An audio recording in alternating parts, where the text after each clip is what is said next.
ദൈവനാമം മഹത്വപ്പെടട്ടെ. പരിശുദ്ധ അമ്മ പ്രത്യക്ഷപ്പെട്ട ഈ കൃപാസനം അൾത്താരയിൽ കയറി ദൈവനാമത്തെ മഹത്വപ്പെടുത്താൻ ലഭിച്ച അനുഗ്രഹത്തെ ഓർത്ത് ദൈവത്തോട് നന്ദി പറഞ്ഞുകൊണ്ട് ഞാൻ സാക്ഷ്യം ആരംഭിക്കുകയാണ്. എൻ്റെ പേര് ജോമോൾ, ഇതെൻ്റെ ഹസ്ബൻഡ് സെബിൻ തോമസ്, ഇത് ഞങ്ങളുടെ മോൻ അബ്രാം ജോസെബിൻ. ഞാൻ സെൻറ്റ് ആൻ്റണീസ് ചർച്ച് കോടനാട് ഇടവക അംഗമാണ്. ഞാൻ ആദ്യമായി ഉടമ്പടി എടുത്തത് 31/7/2022 എൻ്റെ മാരേജിന് മുമ്പ് ഞാൻ ഇവിടെ അടുത്തുള്ള സെൻറ്റ് ജോർജ് മനക്കോടം ചർച്ചിൽ ഇടവക അംഗമായിരുന്നു. ഇവിടെ നിന്ന് അടുത്തായതുകൊണ്ടും ഞങ്ങളുടെ ചർച്ചിൽ എല്ലാവരും തന്നെ കൃപാസനത്തിൽ വന്ന് പ്രാർത്ഥിക്കുന്നവരായതുകൊണ്ടും എൻ്റെ സ്കൂൾ കാലഘട്ടം മുതൽ ഞാൻ കൃപാസനത്തിൽ വരുമായിരുന്നു. എൻ്റെ 10th +2 ഞാനൊരു MTech ഗ്രാജുവേറ്റാണ്. BTech ശേഷവും MTechും എല്ലാ ഒരു പരീക്ഷയുടെ കാലഘട്ടത്തിലും അല്ലാണ്ടും ഞാൻ കൃപാസനത്തിൽ വന്ന് പ്രാർത്ഥിക്കുകയും എനിക്ക് എൻ്റെ വിദ്യാഭ്യാസ കാലഘട്ടത്തിൽ ഉയർന്ന മാർക്കോടുകൂടി പാസ്സാകാൻ ലഭിച്ചിട്ടുണ്ട്. മാരേജിന് ശേഷമാണ് ഞാൻ ആദ്യമായി ഉടമ്പടി എടുക്കുന്നത്. ഉടമ്പടി എടുത്തപ്പോൾ എനിക്ക് ഒരു പ്രത്യേക നിയോഗമെന്ന് വിചാരിച്ചല്ല ഞാൻ ഒരിക്കലും ഉടമ്പടി എടുത്തത്. ഉടമ്പടി എടുക്കുമ്പോൾ മുതൽ ഞാൻ ഓർക്കുമായിരുന്നു ഞാൻ എന്തിനു വേണ്ടിയാണ് കൂടുതൽ പ്രാർത്ഥിക്കേണ്ടത്. അപ്പോൾ മാതാവ് എന്നോട് എപ്പോഴും പറയുമായിരുന്നു നിനക്കൊരു സഹനമുണ്ടെന്ന്. അത് മാതാവ് തന്നെ പറഞ്ഞു നിനക്ക് മക്കളെ ലഭിക്കാൻ താമസമുണ്ടാകുമെന്ന്. പക്ഷേ ഞാൻ ഒരിക്കലും ഒരു സംശയത്തിൻ്റെ നിഴലിൽ നിന്നിട്ടില്ല. കുറച്ചും മുമ്പ് അച്ഛൻ പറഞ്ഞ പോലെ സംശയിച്ചുകൊണ്ടല്ല ഞാൻ ഒരിക്കലും പ്രാർത്ഥിച്ചത്. ദൈവമേ, ദൈവത്തിൻ്റെ ഹിതമെങ്കിൽ എനിക്ക് മക്കളെ ലഭിക്കണമേ എന്നാണ് ഞാൻ പ്രാർത്ഥിച്ചിരുന്നത്. 2022 ഞങ്ങളുടെ മാരേജ് കഴിഞ്ഞത്. 2025 വരെ ഞാൻ പ്രഗ്നൻ്റ് ആയില്ല. ഞങ്ങൾ ഹോസ്പിറ്റലിൽ പോയി ഡോക്ടറിനെ കൺസൾട്ട് ചെയ്തു. ടെസ്റ്റുകളെല്ലാം നോർമലായിരുന്നു. എന്നാൽ ഡോക്ടർ പറഞ്ഞു ടെസ്റ്റുകളെല്ലാം നോർമലാണ്, ബട്ട് നിങ്ങൾക്ക് chance of getting pregnant by normal chance ഭയങ്കര കുറവാണ്, നിങ്ങൾ IUIക്ക് സജസ്റ്റ് ചെയ്യുകയാണ്. ആ ഒരു സമയത്ത് തന്നെ എൻ്റെ മനസ്സിൽ മാതാവ് പറഞ്ഞു നീ അതിന് നോ പറഞ്ഞാൽ മതിയെന്ന്. ഞാനും എൻ്റെ ഹസ്ബൻഡും തീരുമാനിച്ചു ഞങ്ങൾ ഒരു വിധത്തിലുള്ള ട്രീറ്റ്മെൻറ്റിനും പോകുന്നില്ല, ദൈവത്തിൻ്റെ കൃപയിൽ ആശ്രയിക്കും, ദൈവത്തിൻ്റെ സ്നേഹത്തിൽ ആശ്രയിക്കും, ദൈവത്തിൻ്റെ ഹിതമെങ്കിൽ ഞങ്ങൾക്ക് മക്കളെ ലഭിച്ചാൽ മതിയെന്ന്. അതിനുശേഷം ഞാൻ ഉടമ്പടി പുതുക്കാൻ വന്ന സമയത്ത് ദൈവകൃപയാൽ എനിക്ക് ജോസഫ് അച്ഛനെ കാണാൻ സാധിച്ചു. ഞാനും ഹസ്ബൻഡ് ലാസ്റ്റായിട്ടാണ് ജോസഫ് അച്ഛനെ കണ്ടത്. അന്നത്തെ ദിവസം ഞങ്ങൾ പ്രാർത്ഥനയോടെ ഈ ആൾത്താരുടെ ഫ്രണ്ടിൽ ഇരുന്ന് പ്രാർത്ഥിച്ചുകൊണ്ടിരുന്നു. എനിക്ക് ലഭിക്കേണ്ട ഉത്തരം ഞാൻ എത്ര വർഷം വേണമെങ്കിലും വെയിറ്റ് ചെയ്തോളാം, മാതാവെ ഞാനൊരു കുഞ്ഞിന് വേണ്ടി പ്രാർത്ഥിക്കണമോ, കുഞ്ഞിന് വേണ്ടി വെയിറ്റ് ചെയ്യണമോ എന്നായിരുന്നു മാതാവ് ജോസഫ് അച്ഛനിലൂടെ പറഞ്ഞു. അച്ഛൻ പ്രാർത്ഥിച്ചിട്ട് എന്നോട് പറഞ്ഞു ടെൻഷൻ അടിക്കേണ്ട മക്കളെ, നിങ്ങൾ കുഞ്ഞുമായി വന്ന് സാക്ഷ്യം പറയാൻ പറഞ്ഞു. ആ ഒരു നിമിഷം എനിക്ക് എങ്ങനെ പറയണമെന്ന് അറിയത്തില്ല. എൻ്റെ ശരീരത്ത് ഫുള്ള് ഒരു കുളിര് വരുന്ന പോലെയായിരുന്നു. അച്ഛൻ പ്രാർത്ഥിച്ചിട്ട് സൈത്ത് അടിവയറ്റിൽ പരട്ടണമെന്ന് പറഞ്ഞു. അച്ഛൻ ഒരു പ്രാവശ്യം അവിടെ പോയി ഇരുന്നു. എന്നിട്ട് വീണ്ടും വന്നിട്ട് എൻ്റെ ഹസ്ബൻഡിന് തലക്ക് കൈവച്ച് പ്രാർത്ഥിച്ചിട്ട് എൻ്റെ കവിളിൽ ഇങ്ങനെ തട്ടി. ആ ഒരു മൊമെൻ്റ് എന്ന് പറയുന്നത് എൻ്റെ ജീവിതത്തിൽ ഏറ്റവും പ്രഷ്യസ് ആയിരുന്നു. ഒരു മാതാവിൻ്റെ ഒരു ശക്തമായ ഇടപെടൽ എനിക്ക് ആ സമയത്ത് തോന്നി. ഞാൻ വിശ്വാസപൂർവ്വം പ്രാർത്ഥിച്ച് എൻ്റെ അച്ഛൻ തന്ന തൈലം ഞാൻ സൈത്ത് അടിവയറ്റിൽ പുരട്ടി പ്രാർത്ഥിക്കുകയും ദൈവത്തിൻ്റെ കൃപയാൽ ഞാൻ ആ മാസം തന്നെ പ്രഗ്നൻ്റ് ആകുകയാണ് ചെയ്തത്. അതിനു മുമ്പ് തന്നെ മാതാവ് എന്നോട് സ്വപ്നത്തിലൂടെ പറയുമായിരുന്നു നിനക്കൊരു സന്തോഷ വാർത്തയുണ്ടെന്ന്. ഞാൻ അപ്പോൾ മുതൽ ഞാൻ ദൈവത്തോട് പ്രാർത്ഥിച്ചുകൊണ്ടിരുന്നു ദൈവമേ എല്ലാം ദൈവത്തിൻ്റെ ഹിതപ്രകാരം നടക്കണമേ എന്ന്. അതിനുശേഷം ഒരു ദിവസം ഞാൻ സ്വപ്നത്തിൽ കാണുകയാണ്, ഒരു ചേച്ചി വന്നിട്ട് എന്നോട് പറയുകയാണ് മോളെ നിനക്ക് ബ്ലൂ കളറുള്ള ഡ്രസ്സ് എന്തായാലും നല്ലതായിരിക്കുമെന്ന്. അതിനുശേഷം അപ്പം മുതൽ മാതാവ് എന്നോട് പറയുക നിനക്ക് എന്തായാലും ആൺകുട്ടിയായിരിക്കും ലഭിക്കുന്നത്, ഏത് കുട്ടിയാണെങ്കിലും ആരോഗ്യമുള്ളൊരു കുട്ടിയെ ലഭിക്കാനാണ് ഞാൻ പ്രാർത്ഥിച്ചത്. ആ മാസം തന്നെ ഞാൻ പ്രഗ്നൻ്റ് ആവുകയും ഞാൻ പ്രഗ്നൻ്റ് ആണെന്ന് അറിയുന്ന ദിവസം ഞാനും ഹസ്ബൻഡ് എല്ലാ ദിവസവും പള്ളിയിൽ പോകും. പള്ളിയിൽ പോകുന്നതിൻ്റെ അന്ന് അതിന് മുമ്പാണ് ഞാൻ ടെസ്റ്റ് ചെയ്ത് നോക്കിയത്. അതിനുശേഷം ഞാൻ ഡെയിലി ബ്രെഡ് കൂടി പള്ളിയിൽ ചെന്ന് പ്രാർത്ഥിച്ച ശേഷമാണ് ഹസ്ബൻഡിനോട് പറയുന്നത് നമുക്ക് ദൈവത്തിൻ്റെ കൃപ ലഭിച്ചിരിക്കുന്നു എന്നത്. അതിനുശേഷം എൻ്റെ പ്രഗ്നൻസി കാലഘട്ടം മുഴുവനും മാതാവിൻ്റെ ഇടപെടലുകൾ ഉണ്ടായിട്ടുണ്ട്. മാതാവ് എന്നെ ചേർത്ത് നിൽക്കുന്ന പോലെയാണ് എനിക്ക് പലപ്പോഴും ഫീൽ ചെയ്തിട്ടുള്ളത്. 10th വീക്കിലെ സ്കാനിങ്ങിൻ്റെ അന്ന് രാവിലെ മാതാവ് സ്വപ്നത്തിൽ എന്നെ കാണിച്ചു തരുവാണ് എൻ്റെ യൂട്രസിലൊരു ക്ലോട്ടുള്ള പോലെ. അപ്പോൾ എനിക്ക് അത് ക്ലിയർ ആയില്ല. അപ്പോൾ ഞാൻ എണീറ്റ് ഞങ്ങൾ ഹോസ്പിറ്റലിൽ പോകാൻ റെഡിയാകുന്ന സമയത്ത് ഹസ്ബൻഡിനോട് പറഞ്ഞു ഇന്ന് എന്തോ സ്കാനിങ്ങിൽ എന്തെങ്കിലും ഒരു ഡിഫിക്കൽറ്റി ഉണ്ടാകും, മാതാവ് എന്നെ ഇങ്ങനെ കാണിച്ചു തരുന്നുണ്ട്, ഒരു കുഞ്ഞിനെ പോലെയൊക്കെ എനിക്ക് തോന്നുന്നു പറഞ്ഞു. അപ്പോൾ ഹസ്ബൻഡ് പറഞ്ഞു നമുക്ക് പ്രാർത്ഥിക്കാമെന്ന് പറഞ്ഞു. ഞങ്ങൾ ഹോസ്പിറ്റലിൽ ചെല്ലി സ്കാൻ ചെയ്തു. ആ സ്കാനിങ്ങിൽ കുഴപ്പമില്ല, ബട്ട് അന്നത്തെ ബ്ലഡ് റിപ്പോർട്ടിൽ എൻ്റെ തൈറോയ്ഡ് കൂടുതലാണെന്ന് ടെസ്റ്റ് ചെയ്തപ്പോൾ വരികയും അതിനുശേഷം നെക്സ്റ്റ് ഡേ ഡോക്ടർ എന്നെ ഇങ്ങോട്ട് വിളിച്ച് പറഞ്ഞു നാളെ ഒന്നുകൂടെ വന്നം, നമുക്ക് ഒന്നുകൂടെ സ്കാനിങ് ഒക്കെ ചെയ്യാനുണ്ടെന്ന് പറഞ്ഞു. നെക്സ്റ്റ് ഡേ വന്ന് സ്കാൻ ചെയ്യുമ്പോഴാണ് എൻ്റെ യൂട്രസിലൊരു ക്ലോട്ട് ഉണ്ടെന്നത് കാണുന്നത്. അത് മേ ബി ആ ക്ലോട്ട് നമ്മുടെ ബേബീനെ അഫക്റ്റ് ചെയ്യാം, ഇപ്പോൾ കുഴപ്പമൊന്നുമില്ല, എന്തായാലും റെസ്റ്റ് എടുക്കണമെന്ന് പറഞ്ഞു. ദൈവകൃപയാൽ കുഞ്ഞിന് ഒരു ആപത്തും വന്നില്ല. ആ ഒരു കാലഘട്ടം മാത്രമാണ് ഞാൻ ഈ പ്രഗ്നൻസി ടൈമിൽ ആ 2 months മാത്രമാണ് പള്ളിയിൽ പോകാതിരുന്നത്. ബാക്കി എല്ലാ ദിവസവും എനിക്ക് ദൈവത്തിൻ്റെ അനുഗ്രഹം കൊണ്ട് എല്ലാ ദിവസവും ദൈവത്തെ സ്വീകരിക്കാനുള്ള കൃപ ലഭിച്ചു. അതാണ് എനിക്ക് ഏറ്റവും രാവിലെ ആകുന്നതും പള്ളിയിലോട്ട് പോകുക എന്ന് പറയുന്നത്. പലരും എന്നോട് ചോദിച്ചിട്ടുണ്ട്, നീ റെസ്റ്റ് അല്ലേ, പിന്നെ എന്തിനാ നീ വീട്ടിലിരുന്നൂടെ, വീട്ടിലിരുന്ന് പ്രാർത്ഥിച്ചാൽ പോരെ എന്നുള്ളത്. പക്ഷേ എനിക്ക് ദൈവത്തിൻ്റെ അടുത്തേക്ക് ചില ആൾത്താരയിൽ നോക്കുമ്പോൾ, ആ ക്രൂശിത രൂപത്തിൽ നോക്കുമ്പോൾ ആ ദൈവത്തിനെ കണ്ടില്ലെങ്കിൽ എനിക്ക് എൻ്റെ മനസ്സിൽ എന്തോ പോലെ ഞാൻ ഇൻകംപ്ലീറ്റ് ആയ പോലെ പലപ്പോഴും എനിക്ക് ഫീൽ ചെയ്തിട്ടുള്ളത്. ദൈവത്തിൻ്റെ അനുഗ്രഹത്താൽ എനിക്ക് വിശുദ്ധ കുർബാനയിൽ പങ്കെടുക്കാൻ സാധിച്ചു. അതിനുശേഷം ഞാൻ ഓരോ ദിവസവും 2 ആഴ്ച കൂടുമ്പോഴുള്ള കുമ്പസാരവും എല്ലാം കറക്റ്റായിട്ട് ചെയ്യുകയും എന്നെ കഴിയുന്ന വിധത്തിൽ എല്ലാവരെയും സഹായിക്കുകയും ചെയ്തിട്ടുണ്ട്. ദൈവത്തിൻ്റെ അനുഗ്രഹത്താൽ എനിക്ക് 28/8/2025 ഒരു കുഞ്ഞിനെ ലഭിച്ചു.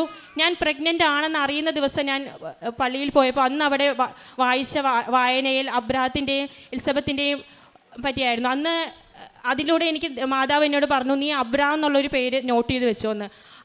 അതേപോലെ എൻ്റെ മോന് പേരിട്ടിരിക്കുന്നത് അബ്രാം തന്നെയാണ്. അവൻ ദൈവത്തിൻ്റെ അനുഗ്രഹത്താൽ ഇപ്പോൾ 6 മാസം കംപ്ലീറ്റ് ആയിരിക്കുന്നു. ദൈവം തന്ന ഓരോ അനുഗ്രഹത്തിനോടും ഞങ്ങൾ നന്ദി പറഞ്ഞുകൊണ്ടാണ് ഈ സാക്ഷ്യം പറയുന്നത്. പ്രേക്ഷിത പ്രവർത്തനമായിട്ട് എനിക്ക് ആദ്യമായി ഉടമ്പടി ലഭിച്ചപ്പോൾ അന്ന് മണി നമുക്ക് ഇവിടുന്ന് ഉടമ്പടി എടുക്കുമ്പോൾ കിട്ടുമായിരുന്നു. അന്ന് എനിക്ക് മണിയാണ് കിട്ടിയത്.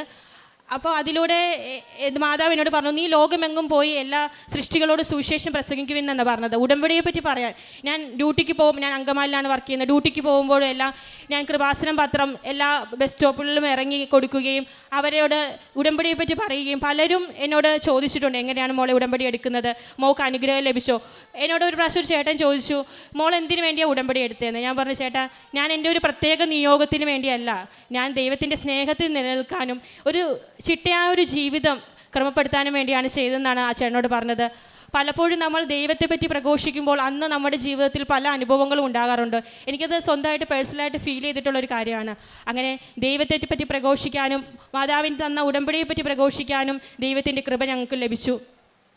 കാരുണ്യ പ്രവൃത്തിയായിട്ട് ഞങ്ങളുടെ അടുത്തുള്ള ആതുര ആലയങ്ങളിൽ പോയി ശുശ്രൂഷ ചെയ്യുകയും അവിടെയുള്ള അപ്പച്ചമാരെ അമ്മച്ചിമാരോട് സംസാരിക്കുകയും ഒരു ദിവസം വന്നില്ലെങ്കിൽ അവർ ചോദിക്കും, മോളെ എന്ത് പറ്റി, മോൾ എന്താ കഴിഞ്ഞ ആഴ്ച വരാതിരുന്നേ, മോളോട് കുറേ കാര്യങ്ങൾ പറയാനുണ്ട്. അവർ ഓർത്ത് വെച്ചിട്ട് എന്നോട് പറയുമായിരുന്നു. ഞാൻ പ്രഗ്നൻ്റ് ആകാൻ വേണ്ടി അവരും ഒത്തിരി പ്രാർത്ഥിച്ചിട്ടുണ്ട്. അതിനുശേഷം ഞാൻ പോയി കുറച്ച് ഗ്യാപ്പ് ശേഷം പോകുമ്പോൾ അവർ പറയും, മോളെ ഞങ്ങൾക്ക് മനസ്സിലായി, മോൾ പ്രഗ്നൻ്റ് ആണെന്ന് മനസ്സിലായി, ഞങ്ങളെല്ലാവരും നിനക്ക് വേണ്ടി പ്രാർത്ഥിക്കുമെന്ന്. ഒത്തിരി പേരുടെ പ്രാർത്ഥന എനിക്ക് ലഭിക്കുകയും ചെയ്തു. ഇതുകൂടാതെ വേറൊരു മാതാവിൻ്റെ ശക്തമായ ഇടപെടൽ എൻ്റെ ജീവിതത്തിൽ ലഭിച്ചിട്ടുണ്ട്. എൻ്റെ ഡേറ്റ് ഓഫ് ബർത്തിൽ കറക്ഷൻ ഉണ്ടായിരുന്നു.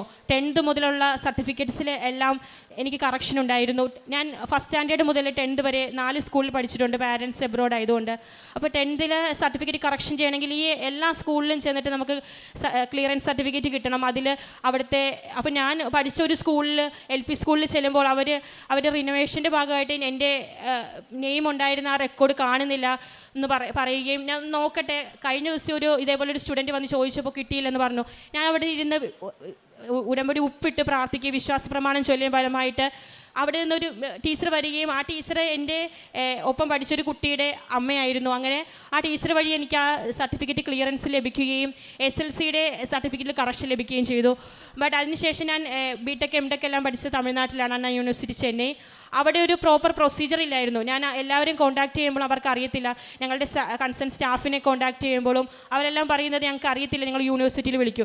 യൂണിവേഴ്സിറ്റിയിൽ വിളിക്കുമ്പോൾ അവർ പറയും ചിലപ്പോൾ കോൾ അറ്റൻഡ് ചെയ്യും, ചിലപ്പോൾ അവർ കണക്ട് ചെയ്യാമെന്ന് പറയും, അങ്ങനെ കണക്റ്റ് ആവുന്നില്ല.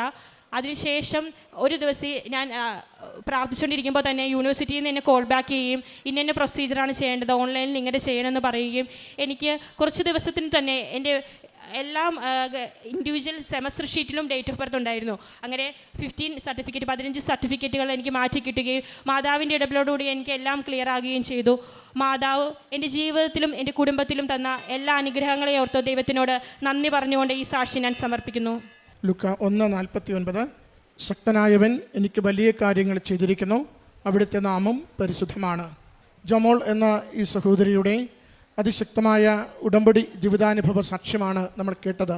ഈ സാക്ഷ്യത്തിൻ്റെ പ്രത്യേകത മകൾക്കൊരു കുഞ്ഞിനെ കിട്ടി എന്നതിനേക്കാൾ ഉപരി ദൈവഹിതത്തിന് സ്വയം സമർപ്പിച്ചുകൊണ്ട് ദൈവസ്നേഹത്തിൽ വളരുവാൻ വേണ്ടി അവരുടെ ജീവിതത്തിൻ്റെ ഓരോ സാഹചര്യത്തിലും നിരന്തരം അമ്മ മാതാവിൽ ശരണപ്പെട്ട് മകൾ ജീവിച്ചു വളർന്നു എന്നതിനെക്കുറിച്ചാണ്. ഉടമ്പടി നമ്മളെ എപ്പോഴും കൈപിടിച്ച് നടത്തുന്നത് ശരിയായ നിലപാടുകൾ ശക്തമായി എടുക്കുവാൻ വേണ്ടിയാണ്. ഉടമ്പടി ജീവിതം നമ്മളെ ഒരു അഴകുഴമ്പൻ ജീവിതത്തിലേക്ക് കൊണ്ടുപോവില്ല. ഉടമ്പടിയിൽ ചില തീരുമാനങ്ങൾ അത് ദൈവഹിതത്തിന് ചേരുന്നത് എടുക്കണമെന്ന് ശക്തമായി നമ്മളോട് പറയും.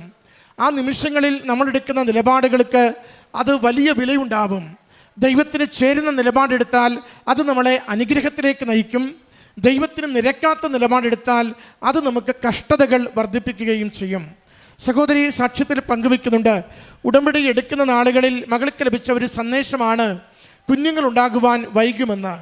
അങ്ങനെ ഒരു ദൈവികമായൊരു സന്ദേശം ലഭിക്കുമ്പോൾ അതിനെ ഉള്ളിൽ സ്വീകരിക്കുകയും അത് ദൈവപരിപാലനയ്ക്ക് ആ വിഷയത്തെ ഏൽപ്പിച്ചു കൊടുക്കുകയും ചെയ്യുന്നുണ്ട്.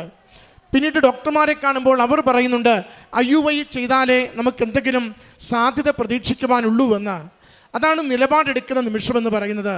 അത് ദൈവഹിത പ്രകാരം ശരിയല്ല എന്ന് തിരിച്ചറിയുന്നത് കൊണ്ട് മകളും ജീവിത പങ്കാളിയും ഒരുമിച്ച് തീരുമാനമെടുക്കുന്നുണ്ട്, നമ്മളിനി ഇത്തരം ചികിത്സയ്ക്ക് പോകത്തില്ല, ഇത്തരം ചികിത്സയുമായി മുന്നോട്ട് നമുക്കിനി യാത്രയില്ല, നമ്മളിത് അമ്മയുടെ കരങ്ങളിൽ ഉടമ്പടി പ്രകാരം ദൈവം അനുഗ്രഹിക്കുന്നതിന് വേണ്ടി ഈ നിയോഗത്തെ ഏൽപ്പിച്ചു കൊടുക്കുന്നുവെന്നാണ്. പ്രിയമുള്ളവരെ, നമുക്ക് ജീവിതത്തിൻ്റെ ഓരോ സാഹചര്യത്തിലും തിന്മയുടെ വഴികളിൽ നിന്നും മാറി ദൈവ വഴികളിൽ ഉറച്ചു നിൽക്കുവാൻ വേണ്ടി നിലപാടെടുക്കുവാൻ ആവശ്യപ്പെടും. ഈ നിലപാടുകൾക്ക് നാം കൊടുക്കുന്ന പ്രാധാന്യവും വിലയുമായിരിക്കും ആത്യന്തികമായി ഉടമ്പടിയിൽ നമുക്ക് ജീവിതത്തിൻ്റെ അനുഗ്രഹമായി തീരുക. ചില ബന്ധങ്ങൾ ഉപേക്ഷിക്കുവാൻ പറയും, ചില പാപത്തിൻ്റെ അവസ്ഥകളിൽ നിന്ന് പിന്മാറാൻ പറയും, ചില തിഴക്ക ദോഷങ്ങൾ ആവർത്തിക്കരുതെന്ന് പറയും, ചില ആസക്തികളുടെ മേഖലകളിൽ നിന്ന് പിന്മാറാൻ പറയും, ചില അനർഹമായ പണസമ്പാദനത്തിൽ നിന്ന് ജീവിതം ഒഴിവാക്കണമെന്ന് പറയും. ഇത് ഓരോന്നും നമ്മുടെ ആത്മാവിനോട് ദൈവം ഇങ്ങനെ മന്ത്രിച്ചു കൊണ്ടിരിക്കും. നാം കേൾക്കാതെ പോയിക്കൊണ്ടിരുന്നാൽ ഉടമ്പടിയിൽ വെച്ചിരിക്കുന്ന നിയോഗങ്ങൾ അനുഗ്രഹമായി തീരുവാൻ താമസം നേരിട്ടുകൊണ്ടിരിക്കും. മറിച്ച് താൽക്കാലികമായി എന്ത് നഷ്ടമുണ്ടെങ്കിലും, എത്രയേറെ കഷ്ടപ്പാടുണ്ടെങ്കിലും, എത്രയേറെ നമുക്ക് ചില പ്രയാസങ്ങൾ നേരിടുമെന്ന് നാം തന്നെ അറിയുമെങ്കിലും ദൈവഹിതത്തിന് വേണ്ടി ജീവിതത്തിൽ തീരുമാനമെടുക്കുവാൻ തയ്യാറാണോ, അവിടുന്ന് ഒരുക്കി വെക്കുന്ന വലിയ അനുഗ്രഹം നമ്മളെ തേടിയെത്തും. മകൾ പറയുന്നുണ്ട്, ജോസഫച്ചനെ വന്ന് കണ്ട് ആ ദമ്പതികൾ ഇരുവരും ചേർന്ന് കുഞ്ഞിന് വേണ്ടി ആഗ്രഹിച്ച് പ്രാർത്ഥിക്കുമ്പോൾ അച്ഛൻ്റെ കൈവിപ്പ് ശുശ്രൂഷയിൽ അവർക്ക് കൈവിപ്പ് ശുശ്രൂഷയിൽ ആശീർവാദം കൊടുക്കുമ്പോൾ കുളിരുകോരുന്ന അനുഭവമുണ്ടായെന്ന്. അത് ദൈവികമായ ശക്തി പ്രവഹിക്കുന്ന, ദൈവത്തിൻ്റെ സംരക്ഷണം ഉറപ്പുവരുത്തുന്ന, ദൈവം കാണുന്നുവെന്ന് ജീവിതത്തിൽ അവർക്ക് തന്നെ കൃത്യമായ അടയാളം കൊടുക്കുന്ന അനുഭവമാണ്. മകൾ പറയുന്നുണ്ട്, അച്ഛൻ പ്രാർത്ഥനയ്ക്ക് ശേഷം തിരികെ പോയിരുന്നിട്ട് ഒരിക്കൽ കൂടി വന്ന് പ്രാർത്ഥിച്ചതിന് ശേഷം കുഞ്ഞുമായി വന്ന് സാക്ഷ്യപ്പെടുത്തുക എന്ന് ആവർത്തിച്ചുവെന്ന്. അതിൻ്റെ അർത്ഥം ഒരു നിയോഗം നാം ഈ അൾത്താരയിൽ ജോസഫച്ചൻ്റെ കൈവെപ്പ് ശുശ്രൂഷയ്ക്ക് വേണ്ടി ഏൽപ്പിച്ചു കൊടുക്കുമ്പോൾ അത് വിശുദ്ധമാണെങ്കിൽ, അത് ദൈവഹിത പ്രകാരമാണെങ്കിൽ, അതിൽ മറ്റ് കുരുക്കുകളും കൗശലങ്ങളും ഇല്ലെങ്കിൽ ദൈവം ഏറ്റെടുക്കുകയും ജീവിതത്തിൽ അനുഗ്രഹമായി നിവർത്തിച്ചു തരികയും ചെയ്യും. ആയിരക്കണക്കിന് മക്കൾ ഈ അൾത്താരയിൽ ജോസഫച്ചൻ്റെ കൈവെപ്പ് ശുശ്രൂഷയിലൂടെ ജീവിതത്തിൻ്റെ അനുഗ്രഹങ്ങൾ ലഭിച്ചുവെന്ന് സാക്ഷ്യപ്പെടുത്തുമ്പോൾ അത് ഉടമ്പടിയോടുള്ള വിശ്വസ്തതയ്ക്ക് പ്രത്യക്ഷീകരണത്തിന് അമ്മ മാതാവ് നൽകുന്ന അടയാളമാണ്, സ്ഥിരീകരണമാണ്. പ്രിയമുള്ളവരെ, ഈ കുടുംബം സന്തോഷത്തോടെ ഈ കുഞ്ഞുമായി ഈ അൾത്താരയിൽ സാക്ഷ്യപ്പെടുത്തുമ്പോൾ നമ്മൾ നിയോഗങ്ങളുമായി അമ്മയുടെ അരികിൽ പ്രാർത്ഥിക്കുമ്പോൾ 1-2 കാര്യങ്ങൾ ഉറപ്പിച്ച് പറയണം. 1, ദൈവഹിത പ്രകാരമുള്ളത് മാത്രമേ എൻ്റെ ജീവിതത്തിൽ ഞാൻ ദൈവസന്നിധിയിലേക്ക് സമർപ്പിക്കുന്നുള്ളൂ, ആഗ്രഹിക്കുന്നുള്ളൂ. 2, ദൈവത്തിന് നിരക്കാത്തതൊക്കെയും എൻ്റെ ജീവിതത്തിൽ നിന്ന് പൂർണ്ണമായി ഞാൻ ഉപേക്ഷിക്കും. 3, ഉടമ്പടിയിൽ എൻ്റെ കഷ്ടകാലത്തും ഇല്ലായ്മയുടെ കാലത്തും ഞാൻ വിശ്വസ്തയോടുകൂടി ജീവിക്കും. എൻ്റെ ദൈവത്തെ മഹത്വപ്പെടുത്തുവാൻ, എൻ്റെ അമ്മ മാതാവിൻ്റെ പ്രത്യക്ഷീകരണത്തിന് സാക്ഷിയാകുവാൻ ഇന്ന് എത്രയേറെ സഹനമുണ്ടെങ്കിലും ഞാൻ വിശ്വസ്തയോടുകൂടി ഉടമ്പടിയിൽ മുന്നോട്ട് പോകുമെന്ന്. വലിയ അനുഗ്രഹങ്ങൾ സമയച്ചുരുക്കത്തിൻ്റെ അമ്മ മറ്റാർക്കും അനുവദിച്ച് തരുവാനാവാത്തത് നമുക്ക് വേണ്ടി നേടിത്തരുന്നത് അനുഭവിക്കുവാനാവും. ഈ കുടുംബത്തിന് ലഭിച്ച ഈ അനുഗ്രഹത്തിന് അമ്മ മാതാവിനും ഈശോയ്ക്കും നന്ദി പറഞ്ഞുകൊണ്ട് കരങ്ങളടിച്ച് ഈ സാക്ഷ്യം നമുക്ക് സമർപ്പിക്കാം.